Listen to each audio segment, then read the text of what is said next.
Guys, I have some bad news, and I don't know how to say this. I'm just so overcome with emotion. But Elon Musk has now purchased Twitter. And I've been losing sleep at night, trying to wonder how the Democrats, how their feels that have been hurt, how they're gonna get over that. And I've been losing sleep, wondering, hoping, and praying for them. I'm sorry to say this. And I just can't. Okay, Elon Musk has now bought Twitter. Well, he's agreed on a deal that must be fulfilled by October, and if not one side fails to fulfill the deal, they'll owe the other side $1 billion. And that's not an exaggeration, that's just true. And we'll get to the funny parts of this in just a moment, but we need to look at what this actually means. First of all, Twitter shares soared after the announcement of this deal. Second of all, Tesla shares have been plummeting since the announcement of this deal, making my meager shares in the company drop. But this does mean, however, that Twitter will actually promote free speech.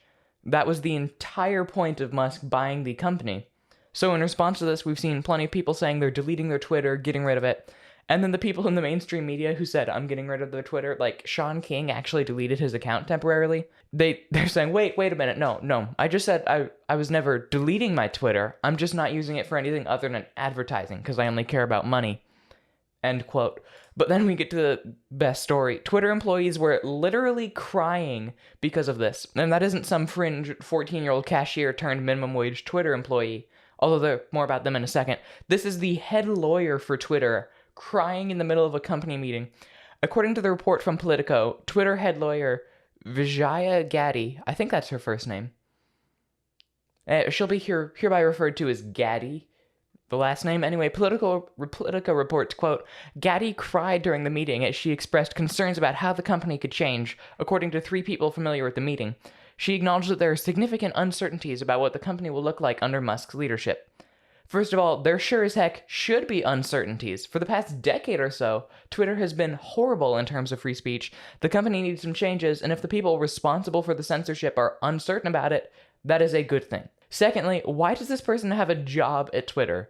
Let alone a head lawyer job. If she is so unstable that she's crying during a company meeting, I'm not sure she should stay at Twitter, which brings me to my next point. I know many conservatives have been saying this, but Musk needs to just fire all of them.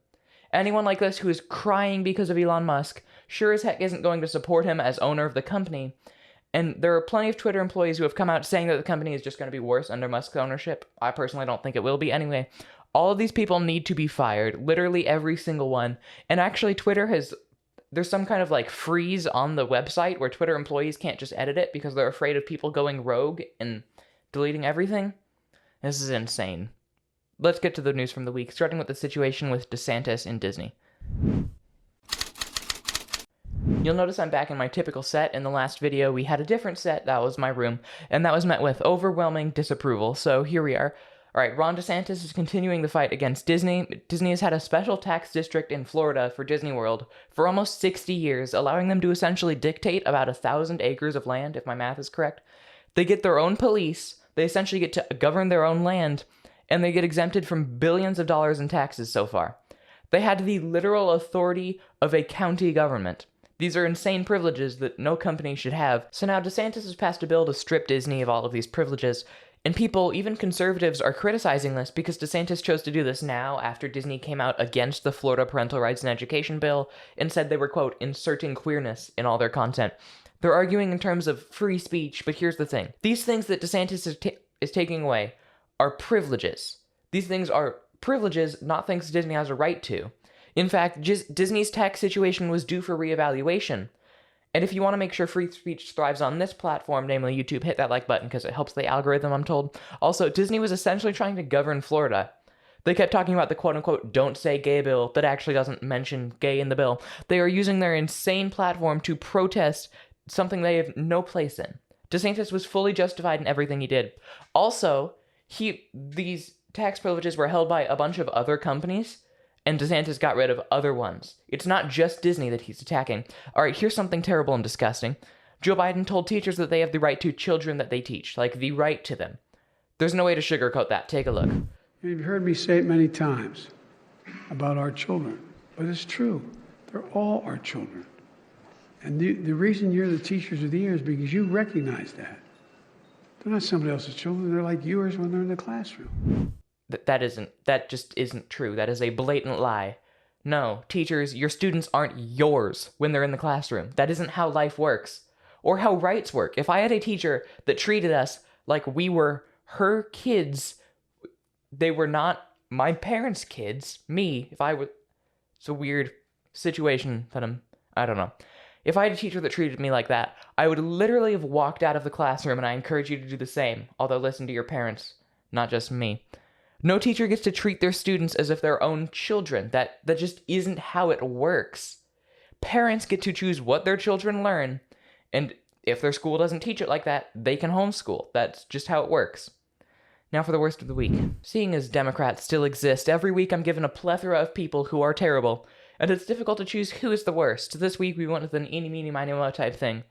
We're going to take a look at Netflix. Their stocks are declining extremely quickly. In fact, this is the 4th day in a row SoFi has notified me that Netflix has hit a 52-week low, and that just brings a smile to my face every morning. They lost 200,000 subscribers in the first 3 months of the year. In a report from CNN, they were expecting to gain over 2 million subscribers in the same period of time. Now, why do you think that is? It couldn't possibly be because of stupid new Netflix shows like the one titled, I'm not making this up, quote, He's Expecting. Could it? That couldn't possibly be a part of it. I personally think it is, though. Listen, in the past few days, Disney announced their new queerness policies. Do you just add ness to the end of any word? It apparently works. English grammar is stupid sometimes.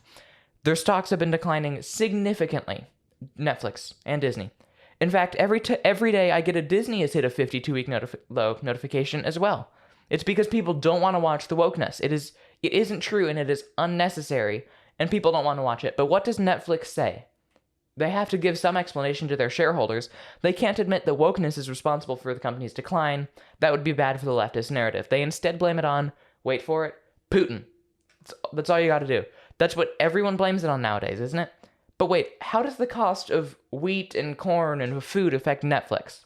Are they filming a bunch of wheat and cornfields? Is that part of He's Expecting or something? I don't think it is. I haven't watched it, and I never will because it's stupid. Also, it was the first 3 months of the year, including January, that they lost 200,000 subscribers. Putin invaded Ukraine towards the end of February. That isn't a valid argument. In order for them to have lost a bunch of subscribers because of Putin, it would have needed to happen after February 24th. So Netflix is literally lying to its consumers. That's not a good thing. Just in case you didn't catch on to that, if lying to your shareholders was a good precedent to set, our entire stock market would essentially crash, because every company wouldn't have to be held accountable for any action they took. And so Netflix, as much as I enjoy some of its content, is the worst person/organization this week. Thank you for watching or listening. If you want to learn more about the beginning of the Elon Musk situation, go check out this video over here. Go get him.